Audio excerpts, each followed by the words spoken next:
সব মানুষ দুনিয়া থেকে বিদায় হয়ে যায়। তবে কাজী আবু বকর জ্ঞান হারায় ফেলেছে, তিনিও মারা গেছে, কিন্তু আসলেই মরে নাই। তিনি নদীর পানিতে ভাসতে ভাসতে, সাগরের পানিতে ভাসতে ভাসতে চরের মধ্যে যায় উঠছে। ইয়ামানের বর্ডারের কাছে যায় যখন লাশটা উঠে গেছে, মানুষ মৃত মনে কইরা যখন পারে উঠাইছে, তাকায় দেখে মানুষটা মরা নয়, অজ্ঞান হয়ে আছে। তাকে যখন জ্ঞান ফিরানোর চেষ্টা করছে, দীর্ঘ সময় পার হওয়ার পর যখন জ্ঞান ফিরছে, জিজ্ঞেস করছে আপনার পরিচয় কি? কয় আমি সৌদি আরবের মানুষ, আমি মক্কার মানুষ, ব্যবসায়ী কাফেলার সাথে এসেছিলাম। 3 দিন পর্যন্ত পেটে কোনো খাবার নাই, ক্ষুধার্ত অবস্থায় তিনি চিন্তা করলেন আমি মক্কায় চলিয়া যাই। আল্লাহর হাবিব রাহমাতুল লিল আলামিন তো বলেছেন জমজমের পানি হলো আমাদের জন্য শিফা, জমজমের পানি খাইলে ক্ষুধাও দূর হয়, পিপাসাও আল্লাহ দূর করিয়া দেয়। আমার পেটে যেহেতু 3 দিন পর্যন্ত আমি অনাহারে আছি, খাবার নাই, আমি অভাবে আছি, আমার খাবারের ব্যবস্থাও করতে পারি নাই, যাই মক্কাতুল মুকাররমায় চলিয়া যায়, হারাম শরীফে চলিয়া যায়, জমজমের পানি পেট ভরে খামো আর দিন কাটাবো, আর আল্লাহর কুদরতি পায়ে সেজদা দিব। জোরে কোন সুবহানাল্লাহ।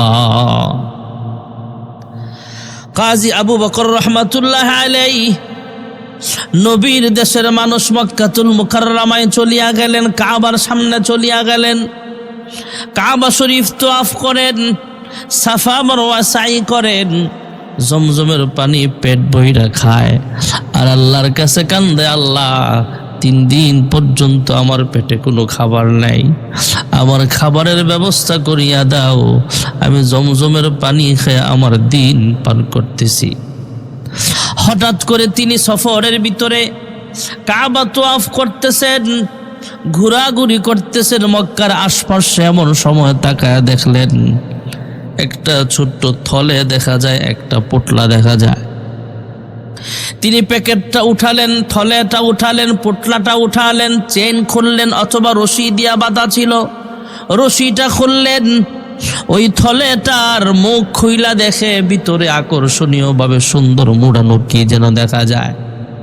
প্যাকেটের ভিতরে ছোট্ট আরেকটা প্যাকেট দেখা যায়। তিনি সেই প্যাকেটটা খুইলা দেখে আশ্চর্য হয়ে দেখলেন হীরা মণিমুক্তা দিয়া বানানো একটা গলার দামি হার দেখা যায়। মহিলাদের গলার হার, একটা হলো স্বর্ণ দিয়া বানানো, আরেকটা হলো রূপা দিয়া বানানো, আর এই থলের ভিতরে যেটা আছে সেটা হলো হীরা মণিমুক্তা দিয়া সাজানো গলার হার। কোটি টাকা দামের গলার হার থলের ভিতরে পায়া তিনি আসমানের দিকে তাকায়া কয়, আল্লাহ আমি 3 দিন পর্যন্ত না খেয়ে আসি, আমি ক্ষুধার্ত হতে পারি, তবে এই থলের ভিতরে যা আছে কোটি টাকা দামের গলার হার, এটার ভিতরে আমার কোনো লোভ নাই। বর্তমান যুগের মানুষ পাইলে তো গনিমতের মাল মনে কইরা এটা বিক্রি কইরা নিজে খাবারের ব্যবস্থা করত, উল্টা গ্রামবাসীকেও আরো খাওয়াইতো।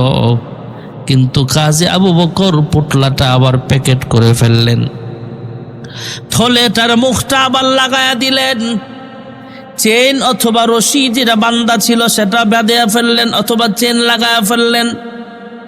কোটি টাকা দামের হীরার পোটলাটা ওনার কাছে সংরক্ষণ রাখলেন, আর আল্লাহ তাআলার কাছে দোয়া করতেছেন, আয় আল্লাহ এই কোটি টাকা দামের হীরা যার আমানত, তার কাছে যেন আমি ফেরত দিতে পারি। পথ চলতেছেন, সেখানেই অবস্থান করতেছেন, হঠাৎ করে একটা টিলার উপরে একজন হাজী সাহেব দাঁড়ায় চিল্লায় চিল্লায় বলতেছে, হে মক্কার দেশের মানুষেরা, হে আল আমিন দেশের মানুষ, নবীর দেশের মানুষ, তোমাদের ব্যাপারে আল্লাহ তাআলা কুরআনুল কারীমে বলেছেন এটা হলো নিরাপদ নগরী, ওয়াহাযাল বালাদিল আমিন, তোমরা আল আমিন দেশের মানুষ। আমি একটা কোটি টাকা দামের একটা হীরার গলার হার আমার মেয়েকে দেওয়ার জন্য আমি কিনেছিলাম, এই পোটলা সহ হীরার হারটা আমি হারায়া ফেলেছি। হে মক্কার দেশের মানুষ, তোমরা যদি কেউ আমার কোটি টাকা দামের গলার হার পেয়ে থাকো, আমি তোমাকে 500 বা 1000 দিরহাম হাদিয়া দিব, এটা তোমার জন্য হালাল। আর তোমরা আল আমিন দেশের মানুষ, ওই কোটি টাকা দামের গলার হারটা তোমার জন্য হালাল হবে না। আমার আমানতটা তুমি আমার কাছে ফিরা দাও, আর 500 আশরাফি তুমি নিয়ে নাও। 500-1000 দিরহাম তোমাকে হাদিয়া দিব, সেটা নিয়ে নাও। কেউ কোনো সারা শব্দ নাই। হঠাৎ কাজী আবু বকর ক্ষুধার্ত ব্যক্তিটা ওই হাজী সাহেবের সামনে যায় বলে, আপনি বুঝি কোটি টাকা দামের হীরা আর একটা পুতলা হারাইছেন? কয় হ্যাঁ। কয় আমার সঙ্গে আসেন, আমি একটা হীরা মণিমুক্তা খচিত, হীরা মণিমুক্তা দিয়া বানানো একটা কোটি টাকা দামের হার আমি পেয়েছি। তবে আপনাকে প্রমাণ করতে হবে এটা যে আপনার। কয় কেমনে প্রমাণ করব? আপনি বলতে হবে কয়টা হীরার দানা আছে, কয়টা মুক্তার দানা আছে। আপনি একটা কিছু বলতে হবে। যখন প্রমাণ দিয়ে ফেললেন, কাজী আবু বকর ডাক দিয়া কয়, নেন আপনার আমানত, আমি আপনার কাছে ফেরত দিয়া দিলাম। এটা আপনার। আমি 3 দিন পর্যন্ত আমার পেটে কোনো খাবার নাই, এরপরও এটার প্রতি আমার কোনো লোভ নাই। ওই হাজী সাহেব ডাক দেয়া কয়, শোনেন, আমার বাড়ি হলো সুদূর ইয়ামান দেশে। আমি ইয়ামান দেশের সেন্ট্রাল মসজিদের ইমাম। আমি হজ করতে আসছিলাম। আমার মেয়ে বিবাহের উপযুক্ত। আমার মেয়েকে হাদিয়া দেওয়ার জন্য আমি এই কোটি টাকা দামের গলার হার কিনেছিলাম। হারিয়ে গেছে, আপনি পেয়েছেন, আপনি আমাকে ফেরত দিয়েছেন, আলহামদুলিল্লাহ। তবে 500 দিরহাম আপনাকে হাদিয়া দিতে চাই, আপনি নেন, এটা হালাল। কাজী আবু বকর ডাক দিয়া কয়, হে ইয়ামান দেশের সেন্ট্রাল মসজিদের ইমাম, শোনেন, আমি 3 দিন পর্যন্ত ক্ষুধার্ত হতে পারি, কিন্তু আপনার এই 500 দিরহাম আমি গ্রহণ করতে পারবো না। যারা আমানত তার হাতে ফিরাইয়া দিলে আল্লাহ তাআলা এর বদলা আমাকে জান্নাতে দিবে। আমি দুনিয়াতে চাই না, জান্নাতে এর জাযা পেতে চাই। জোরে কোন সুবহানাল্লাহ। কাজী আবু বকর রহমাতুল্লাহ আলাইহি সেখান থেকে চলে গেলেন। হাজী সাহেব, ইয়ামান দেশের সেন্ট্রাল মসজিদের ইমাম সাহেব, তিনিও হজ্জের কাম শেষ করে, হজ্জের কাজ সম্পাদন করে বাড়ির পথে রওনা হয়ে গেলেন। দিনের পর দিন চলে যায়, মাসের পর মাস চলে যায়, কয়েক মাস অতিবাহিত হয়ে যায়। কাজী আবু বকর নবীর দেশের মানুষ, তিনি ব্যবসা বাণিজ্যে নামলেন। ব্যবসায়ী কাফেলা নিয়ে ইয়ামান সফর করতেছেন। সাগর এলাকায় নদী বন্দরগুলো দিয়া, জাহাজ দিয়া তিনি ব্যবসায়ী কাফেলার সঙ্গে ব্যবসা করার জন্য রওনা হয়ে গেলেন। সাগরের মধ্যে উতাল পাতাল ঢেউ আরম্ভ হয়ে যায়। যেই জাহাজের মধ্যে ওনারা ছিলেন, জাহাজটা তলায়া যায়, সব মানুষ দুনিয়া থেকে বিদায় হয়ে যায়। তবে কাজী আবু বকর জ্ঞান হারায় ফেলেছে। তিনিও মারা গেছে, কিন্তু আসলে মরে নাই। তিনি নদীর পানিতে ভাসতে ভাসতে, সাগরের পানিতে ভাসতে ভাসতে চরের মধ্যে যায় উঠছে। ইয়ামানের বর্ডারের কাছে যায় যখন লাশটা উঠে গেছে, মানুষ মৃত মনে কইরা যখন পারে উঠাইছে, তাকায় দেখে মানুষটা মরা নয়, অজ্ঞান হয়ে আছে। তাকে যখন জ্ঞান ফিরানোর চেষ্টা করছে, দীর্ঘ সময় পার হওয়ার পর যখন জ্ঞান ফিরছে, জিজ্ঞেস করছে, আপনার পরিচয় কি? কয়, আমি সৌদি আরবের মানুষ, আমি মক্কার মানুষ, ব্যবসায়ী কাফেলার সাথে এসেছিলাম। আমাদের জাহাজটা ডুবে গেছে, সব মানুষ মারা গেছে, একা আমি বেঁচে আছি। কই আছি, কোথায় আছি, কেমনে যাবো, কিচ্ছু আমি জানি না। এই মানুষগুলো তাকে নিরাপদে শহরের দিকে পৌঁছায় দিছে। কাজী আবু বকর ইয়ামানে সময় কাটায় বিভিন্ন মসজিদে নামাজ পড়ে। হঠাৎ করে একদিন সেন্ট্রাল মসজিদে নামাজ আদায় করলেন। মক্কার দেশের মানুষ ইয়ামানের শহরের সেন্ট্রাল মসজিদে আইসা নামাজ আদায় করলেন। নামাজ পড়ে সেই মসজিদে বৈশা কোরআন তেলাওয়াত করে। নবীর দেশের মানুষ দেখতেও নুরানি চেহারা, সুন্দর মানুষ। আবার তেলাওয়াতের সৌন্দর্যটাও অনেক, কণ্ঠস্বরটাও আল্লাহ অনেক সুন্দর দান করেছিলেন। কাজী আবু বকর মসজিদের কোনায় বৈশা বৈশা নরম সুরে মিষ্টি কণ্ঠে তেলাওয়াত করে, তহা মা আনজালনা আলাইকাল কুরআনা লিতাশকা। কাজী আবু বকর মসজিদের কোনায় বৈশা বৈশা মধুর কণ্ঠে আল্লাহর কালাম তেলাওয়াত করে, কোরআন তেলাওয়াত করে। আশপাশের মুসল্লিরা দেখা মুগ্ধ হয়ে গেছে, তার তেলাওয়াত শুইনা মুগ্ধ হয়ে গেছে। মানুষ জড়ো হয়ে বলে, হে ভাই, তোমার পরিচয় কি? তোমার কণ্ঠের তেলাওয়াত তো অনেক মজা, এত সুন্দর তেলাওয়াত আমরা কখনো শুনি নাই, তোমার বাড়ি কোথায়? কাজী আবু বকর ডাক দিয়া কয়, আমার বাড়ি হলো মক্কায়, জাহাজ দিয়া সফরে এসেছিলাম, ব্যবসায়িক সফরে। সব মানুষ ডুইবা মারা গেছে, আমার আল্লাহ বাঁচায়া দিয়েছে। মুসল্লিরা তেলাওয়াত শুনতে শুনতে সবাই মুগ্ধ, মসজিদ কমিটির লোকেরা ওনার তেলাওয়াত শুইনা মুগ্ধ হয়া সবাই মিলে এক বাক্যে ডাক দিয়া কয়, কয়েক মাস আগে আমাদের সেন্ট্রাল মসজিদের ইমাম সাহেব দুনিয়া থেকে বিদায় হয়ে গেছে। আমাদের ইমাম সাহেবের পদ শূন্য আছে, বর্তমান কোনো নিয়োজিত ইমাম সাহেব নাই, পার্মানেন্ট আমাদের একজন ইমাম সাহেবের প্রয়োজন আছে। ইমাম সাহেব মারা গেছে, তার স্থলাভিষিক্ত একজন ভালো ইমাম সাহেবের প্রয়োজন। আপনি তো মক্কার দেশের মানুষ, অসুবিধা নাই, আল্লাহর হাবিব তো মক্কা থেকে হিজরত করে মদিনায় গিয়েছেন, মসজিদে নববীতে ইমামতি করেছেন। আপনি যেহেতু একটা উসিলা ইয়ামানে এসেছেন, আপনাকে ইয়ামান দেশের সেন্ট্রাল মসজিদের শহরের সবচেয়ে বড় মসজিদের ইমাম হিসাবে আমরা নিয়োগ করে দিতে চাই। আমরা নিয়োগ দিতে চাই, আপনাকে ইমাম হিসাবে গ্রহণ করে নিতে চাই। আপনি আমাদের সামনে দাঁড়ায় দাঁড়ায় ইমামতি করতে পারেন, আপনাকে নিয়োগ দিতে চাই। আপনি যদি রাজি থাকেন, আপনি এখন থেকে আমাদের ইমামতি করতে পারেন। কাজী আবু বকর সেন্ট্রাল মসজিদের ইমামের ডিউটিতে নিয়োজিত হয়ে গেল, ইমাম হিসাবে নিযুক্ত হয়ে গেছে। ইয়ামান দেশের সেন্ট্রাল মসজিদের ইমাম, শহরের দামি দামি মানুষগুলো এখানে এসে নামাজ পড়ে, সবাই মুগ্ধ, ইমামের প্রতি সবাই সন্তুষ্ট আছে।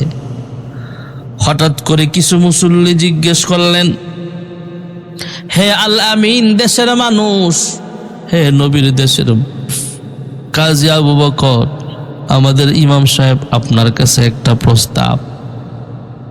কয়, কি প্রস্তাব বলেন? কয়, আপনি বিবাহ শাদী করেন না কেন? কয়, বিবাহের তো সময় হয়েছে। কয়, আপনার কাছে প্রস্তাব হলো, আমাদের সাবেক মসজিদের ইমাম সাহেব যিনি ছিলেন, কয়েক মাস আগে দুনিয়া থেকে বিদায় হয়ে গেছেন, আমরা চাই ওনার মেয়েটাকে আপনার কাছে বিবাহ দিতে। কাজী আবু বকর বললেন, আপনারা যেটা ভালো মনে করেন। সেন্ট্রাল মসজিদের সাবেক ইমাম কয়েক মাস আগে যিনি মারা গেছেন, ওনার মেয়ে দেখতে অসুন্দরী, অনেক আমলি মানুষ, হাফেজা আলেমা, এমন সুন্দর আল্লাহ ওয়ালি বান্দি একজন আছেন। সেন্ট্রাল মসজিদের মরহুম ইমাম সাহেবের মেয়ের কাছে মুসল্লিদের পক্ষ থেকে যখন জানানো হলো, হ্যাঁ মা, তোমার আব্বা তো কয়েক মাস আগে দুনিয়া থেকে বিদায় হয়ে গেছে, আমরা একজন ইমাম পেয়েছি, খুব ভালো ইমাম, নবীর দেশের মানুষ, মক্কার দেশের মানুষ, আমরা চাই এই ইমামের কাছে তোমাকে বিবাহ দিয়া দিতে, বিবাহ বন্ধনে আবদ্ধ করায়া দিতে। মেয়েটা ডাক দিয়া বলে, আপনারা যদি ভালো মনে করেন, সবাই পরামর্শ করে যা সিদ্ধান্ত নিবেন আমি তা মেনে নিতে রাজি আছি। সব দিকে বিবেচনা করে সাবেক ইমাম মরহুম ইমাম সাহেবের মেয়ে আর বর্তমান ইমাম সাহেব যিনি আছেন, দুজনকে বিবাহ পড়ায়া দিলেন। জোরে কোন সুবহানাল্লাহ। বিবাহ বন্ধনে আবদ্ধ করা হলো, দুজনকে এক ঘরে দেওয়া হলো, বাসর রাত দেওয়া হলো, বাসর ঘরে দেওয়া হলো, আন্দর মহলে দেওয়া হলো। বাসর ঘরে যায়া সেন্ট্রাল মসজিদের বর্তমান ইমাম আল আমিন দেশের মানুষ তিনি চেহারার দিকে না তাকায়া, বউয়ের নাকের দিকেও তাকায় না, বউয়ের হাতের দিকেও তাকায় না, স্ত্রীর পায়ের দিকেও তাকায় না, চেহারার দিকেও তাকায় না, অন্যান্য অঙ্গ প্রত্যঙ্গের দিকেও তাকায় না। তবে একটা বস্তুর দিকে তাকায় আছে, সেটা হলো ওনার স্ত্রী মরহুম ইমাম সাহেবের কন্যা, বর্তমান ইমাম সাহেবের স্ত্রী। ওনার গলার ভিতরে একটা দামি হার আছে, দামি একটা স্বর্ণ হীরা মণিমুক্তা দিয়া সাজানো একটা গলার হার আছে, দামি হার। সেই গলার চেইনটার দিকে, গলার হারের দিকে উনি তাকায়া আছে আশ্চর্য হয়া। স্ত্রী ডাক দেয়া কয়, হ্যাঁ স্বামী আমার, আমি আপনার জন্য আমানত, অসুবিধা নাই, আমি সারা জীবন আপনার খেদমত করব, তাও অসুবিধা নাই, আপনি আমার ভুলগুলো ক্ষমা করবেন। তবে আমি অনেকক্ষণ পর্যন্ত লক্ষ্য করে দেখলাম, অনেকক্ষণ পর্যন্ত খেয়াল করে দেখলাম, বাসর ঘরে তো মানুষ স্ত্রীর প্রতি মনোযোগী হয়, স্ত্রীর চেহারার প্রতি মনোযোগী হয়, কিন্তু আপনি আমার চেহারার দিকে না তাকায়া, আমার অন্য অঙ্গ প্রত্যঙ্গর দিকে খেয়াল না কইরা, আমার কোটি টাকা দামের গলার হারটার দিকে আপনি কেন তাকিয়ে আছেন? ইয়ামান দেশের সেন্ট্রাল মসজিদের বর্তমান ইমাম আল আমিন দেশের মানুষ কাজী আবু বকর ডাক দেয়া কয়, হ্যাঁ বিবি রে, এই চেনটা, গলার হারটা আমার চেনা চেনা মনে হয়। কয় কেমনে চিনেন? কয় আজ থেকে এত মাস আগে হজের সফরের সময় আমি 3 দিন পর্যন্ত আমার পেটে খাবার ছিল না, 3 দিন পর্যন্ত আমার খাবার নাই। আমি আল আমিন দেশের মানুষ, আমি মক্কায় গেলাম, কাবার সামনে গেলাম, আল্লাহর ঘর তওয়াফ করলাম, জমজমের পানি খাই আর সময় কাটাই, খাবারের ব্যবস্থা নাই। হঠাৎ আমি একটা পোটলা পাইলাম, পোটলার ভিতরে হীরা মণিমুক্তা দিয়া সাজানো একটা কোটি টাকা দামের গলার চেইন পাইলাম, হার পাইলাম। আমি আল্লাহর কাছে দোয়া করলাম, আল্লাহ আমি 3 দিন পর্যন্ত না খায়া আছি, ক্ষুধার্ত হতে পারি, তবে মানুষের এই আমানতের দিকে আমার কোনো খেয়াল নাই, এদিকে আমার মনোযোগ নাই। তবে এই হাতটা যার, তার কাছে যেন আমি এই হাতটা পৌঁছায়া দিতে পারি, যার গলার হার হারিয়েছে তার কাছে যেন পৌঁছায়া দিতে পারি, আল্লাহ তৌফিক দাও।